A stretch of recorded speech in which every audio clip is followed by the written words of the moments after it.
Imagine standing beneath a sky so vast, it humbles your breath, and realizing that every star above you is obeying a command older than time itself. The Qur'an speaks into moments like that not to impress you with information but to awaken you. It does not shout to be believed, it whispers to be remembered. When you open it, you are not just reading verses, you are stepping into a conversation that has been unfolding since before you had a name, before your fears learned how to speak, before your heart learned how to doubt. There are truths in the Qur'an that do not announce themselves as mind-blowing. They simply exist, patiently, waiting for a heart that is ready to notice. The Qur'an does not try to convince the arrogant mind, it restores the exhausted soul. It speaks to the part of you that feels out of place in this world, the part that senses that this life, as loud and busy as it is, cannot be all there is.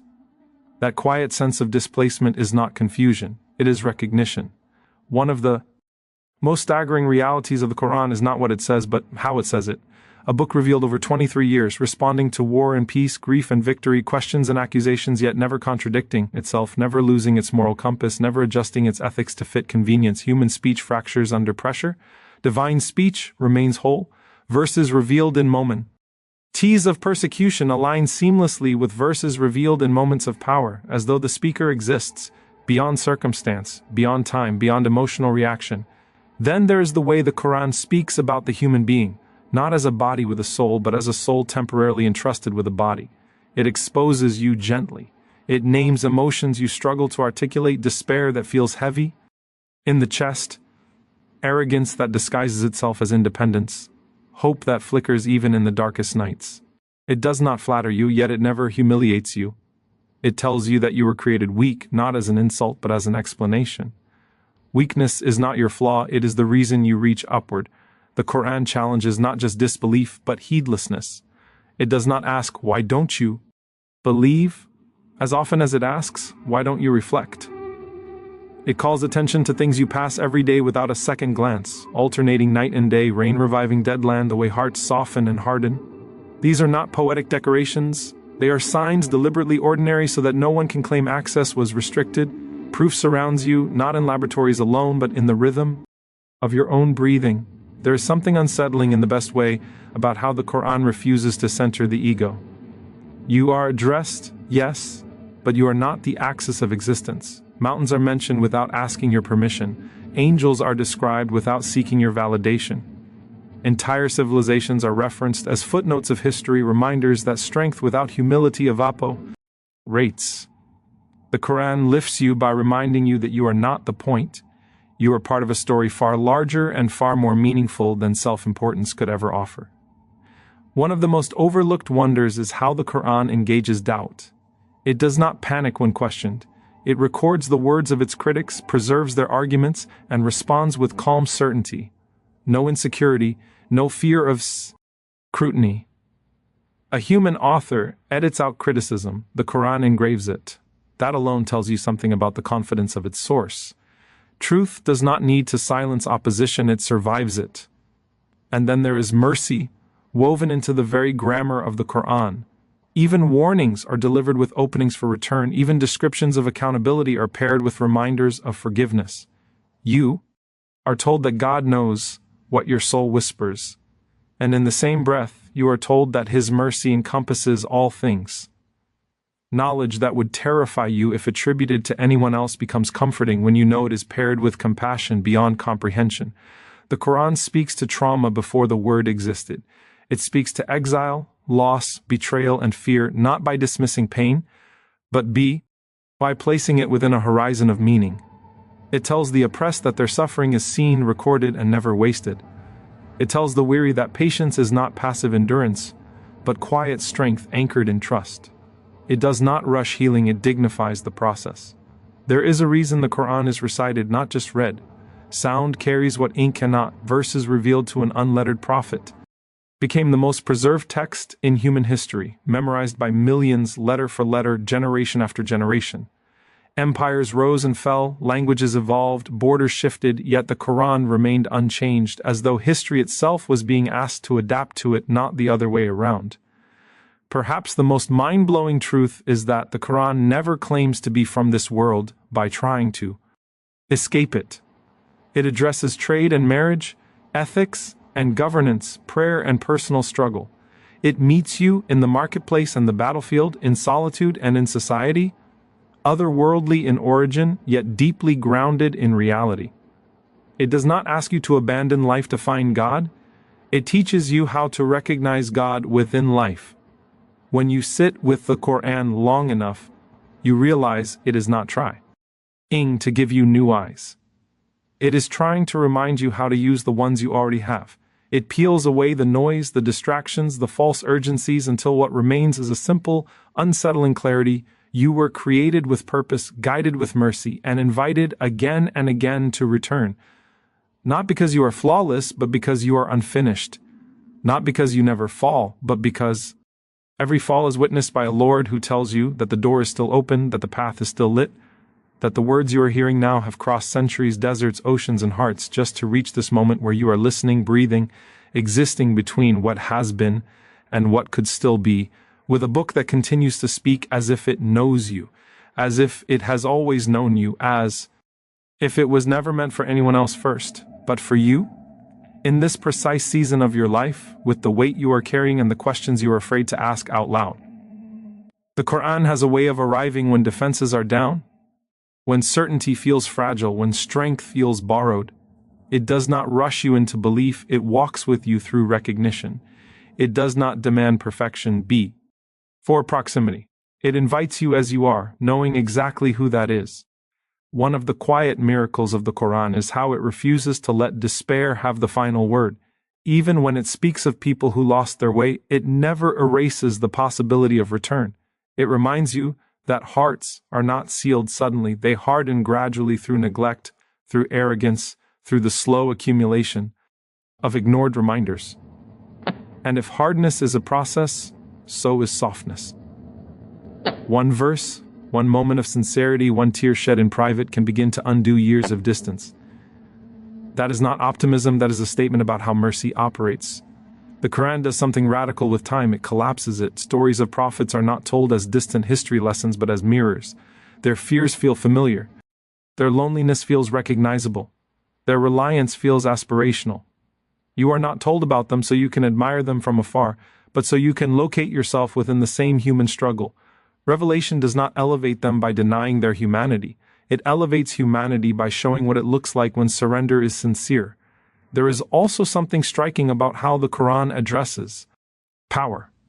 It never glamorizes it. Authority is framed as responsibility, wealth as a test, influence as accountability. You are reminded again and again that what you hold in your hands is temporary, but what you do with it is eternal. The Quran does not condemn success, it interrogates intention. It does not shame ambition, it redirects it. It asks you to measure achievement not by applause, but by integrity. When the Quran speaks about justice, it does not outsource it to systems alone. It brings it home into speech, into transactions, into how you treat those who cannot repay you. Justice is not just a public stance, it is a private discipline. You are told to stand firm even against yourself, even when truth costs you comfort. That kind of moral clarity is uncomfortable, and that is PR. Precisely why it cannot be humanly authored. Humans negotiate principles when stakes rise. The Quran anchors them deeper. Another profound reality is how the Quran speaks to the unseen without detaching you from the seen. Angels, the hereafter, divine decree, all are mentioned not to numb you to reality but to sharpen your awareness of it. When you believe your actions echo beyond this moment, meaning intensifies. Ordinary choices become sacred, small kindnesses gain weight, silent struggles gain dignity. Life stops feeling random and starts feeling intentional. The Quran also teaches you how to sit with unanswered prayers. It does not reduce dua to a transaction, it reframes it as a relationship. You are reminded that delay is not denial, that wisdom may withhold what desire demands, that being heard does not always mean being given. Sometimes the response is protection, sometimes it is redirection, sometimes it is strength to endure what cannot yet be changed. The Quran does not promise ease, it promises accompaniment. There is an honesty in the Quran about the human condition that is deeply grounding. You are told that you will be tested in fear and hunger, in loss and uncertainty. There is no illusion of a pain-free path, but there is also no abandonment. Every test is paired with purpose. Every hardship is framed within a larger narrative of growth, purification, and return. Suffering is never romanticized, but it is never meaningless. Even the structure of the Qur'an defies expectation. It does not follow linear storytelling or chronological comfort. It moves the way hearts move, back and forth, revisiting themes, circling truths until they settle. Repetition is not redundancy, it is reinforcement. What you overlook the first time may reach you the 10th time because you are not the same person you were before. The Qur'an remains the same, you change in its presence. There is also the courage with which the Qur'an speaks about death, not as an end, but as a transition, not as a threat, but as a meeting. It strips death of its ability to terrify blindly and replaces fear with accountability and hope. You are reminded that every soul will taste it, leveling the proud and comforting the appraised. Said, in a world obsessed with permanence, the Qur'an insists on impermanence so that you do not anchor your heart to what will inevitably let you go. The Qur'an teaches you how to speak to God when words fail, sometimes through praise, sometimes through complaint, sometimes through silence that is itself a form of surrender. You are shown prayers that rise from fear, from gratitude, from confusion. You learn that vulnerability is not weakness in faith, it is evidence of it. Only someone who trusts listens long enough to speak honestly. Perhaps one of the most transformative truths is that the Qur'an never presents guidance as a favor God needs you to accept. Guidance is framed as a mercy you need more than you realize. You are not completing God by obeying Him, you are healing yourself. Every command carries protection within it. Every prohibition guards something precious. The Qur'an does not restrict life, it preserves it. As you stay with it, you begin to notice how the Qur'an addresses the inner life before the outer one. Reform begins in the heart, in intention, in awareness. Actions matter, but sincerity animates them. You are reminded that God looks not at forms alone, but at what breathes beneath them. That knowledge humbles you and frees you at the same time. You no longer perform for an audience that misunderstands you. You live for a Lord who knows you completely. The Qur'an's endurance itself is a statement. It survived attempts to erase it, distort it, mock it, and bury it. It outlived those who opposed it and guided those who sought it. It crossed languages without losing meaning, cultures without losing relevance, centuries without losing power. That is not the resilience of a book, it is the persistence of truth.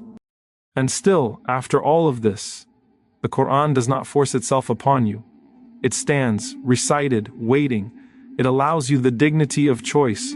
Believe or turn away, reflect or ignore, draw near or remain distant. But know this, the invitation does not expire. The door does not close easily. As long as breath remains, return is possible. As long as a heart beats, guidance can still land. You may come to it seeking answers, and find yourself confronted instead with yourself, your habits, your attachments, your fears, your hopes. The Qur'an rearranges priorities quietly. What once felt urgent loses its grip. What once felt distant becomes central. You begin to see life not as a race to accumulate, but as a journey to align. And in that alignment, something shifts. Faith stops feeling inherited or theoretical and starts feeling lived. Trust becomes muscle memory. Gratitude becomes reflex. Repentance becomes relief.